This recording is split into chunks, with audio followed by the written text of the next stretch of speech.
आजपासून मी fusion page शिकायला सुरुवात केली आहे. त्याच्या आधी media page, cut page, edit page बघितलं होतं.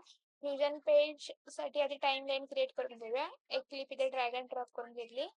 त्या क्लिपला सिलेक्ट केला आणि फ्युजन पेज मध्ये ओपन केलं की मग प्रकारचे दोन नोड दिसतात, मीडिया इन आणि मीडिया आउट. मीडिया इन म्हणजे आपण टाइम लाईन वरून जो काय क्लिप इन केली त्याला मीडिया इन म्हणतात आणि मीडिया आउट म्हणजे फायनल रिझल्ट.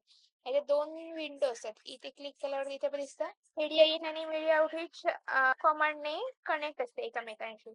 आता आपण डिस्कनेक्ट केल्यामुळे इथे काहीच आउटपुट दिसत नाही. कनेक्ट करण्यासाठी असं पकडून इथे ड्रॅग केल्यानंतर इथे मीडिया आउटच्या स्क्रीन वरती आउटपुट दिसतं. ते यामध्ये पण मीडिया पुश, इफेक्ट, कोणता इफेक्ट ड्रॅग अँड ड्रॉप केला तरी तो नोड मध्येच येतो. एक मर्ज नोड घ्यावा लागतो. त्यानंतर इफेक्ट्स आहेत, टेम्पलेट्स आहेत, लट्स आहेत.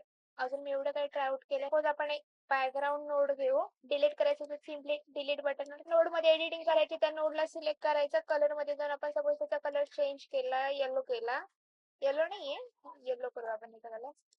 ओके करायचं. आता आपण टाइमलाईन मध्ये जाऊन असं 3 डॉट दिसतात म्हणजे फ्युजन टाइप मध्ये आपण त्या क्लिपला याच्या आधी एडिट केले.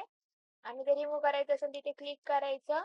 रिसेट फ्युजन कंपोजिशन केल्यावरती रिमूव्ह होऊन जातं. टेक्स्ट नोड घेतला. मर्ज नोड ने तो मीडिया इन आणि मीडिया आउटला कनेक्ट होतो. टेक्स्ट मध्ये काहीतरी लिहून बघू आपण.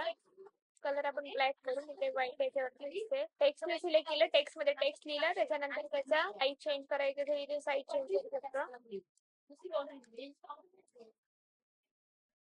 वगैरे अजून एवढं काही येत नाहीये, पण ट्राय आउट करते. फर्स्ट डे आहे फ्युजन मधला. That's it for today. Bye.